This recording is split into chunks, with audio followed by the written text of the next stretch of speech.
All right, I'm shirtless because I'm talking about fitness, all right? And that's what everybody does. But listen, I wanted to talk to you guys about yin and yang, right? Fire and water, masculine, feminine energy.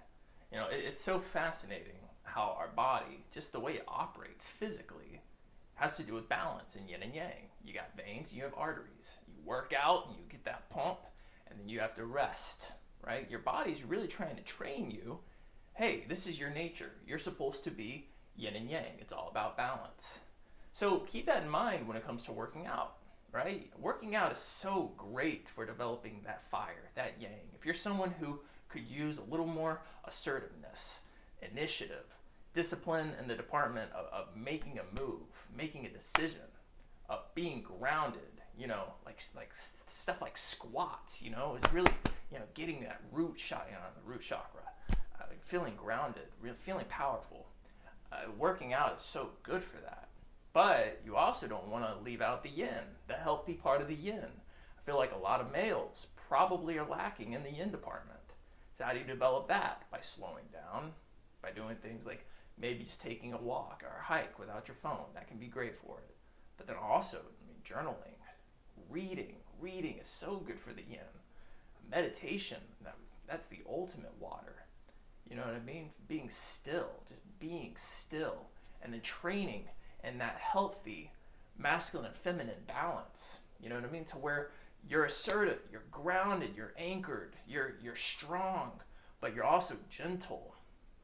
It's interesting that in scripture, and look, I'm just giving you a verse, all right? It says, blessed are the meek, for they shall inherit the earth. Well, meek is not somebody who was like a pushover. No, meek was used to describe a stallion because it was a Greek warhorse term, right?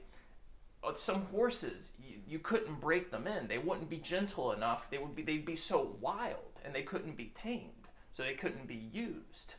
So the word meek would describe the horse that was strong, but then also could be used because it knew how to also be gentle. When it came to war, it was like on fire, but it could still be ridden because it knew how to be under control. So maybe that's important to keep in mind is like, am I strong and powerful and fire, but am I also under control? Do I have enough water? Do I have a temper problem? Do I have a problem in really like insulting or just getting out of line when it comes to certain people? Am I able to listen for understanding rather than to respond? And these are all things that we can work to develop. But I'm telling you that if you want to raise the water, meditation with Headspace, the app Headspace is my favorite. It's a great way to do it. But then just keeping in mind that idea of slowing down, stretching.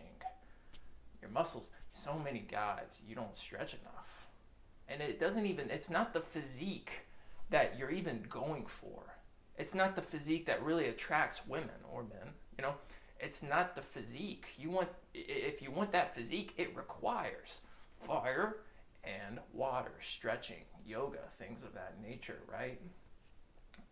So just keep that in mind. And when you stretch, we're not talking about little 20-second stretches that you did, back in the day or whatever. No, these are like long holds, 1 minute, 2 minute long holds. And be mindful with your breathing as you do it. Yoga is really just mindful stretch, like super mindful stretching and being connected to breath when you're stretching, realizing that oxygen you're breathing into your body is impacting your blood flow, which is impacting your stretching. So yoga is a very practical thing, right? But as I started to stretch, it did something for me psychologically too. So really keep that in mind. Stretch your hips, stretch your shoulders. This is one of my favorites. And then doing some half moon, stuff like that, you know what I mean? It made all the difference in the world for me psychologically because a lot of guys, you get rounded shoulders so your heart is not able to use its energy, this thymus here, the thymus gland is not able to use the energy like it wants to. Your heart's not open. So when you start to open your heart, you're going to feel different psychologically too. So hope any of this makes sense. Fire and water. Keep it in mind. Yin and yang. It's important. Your body operates on it. Cheers.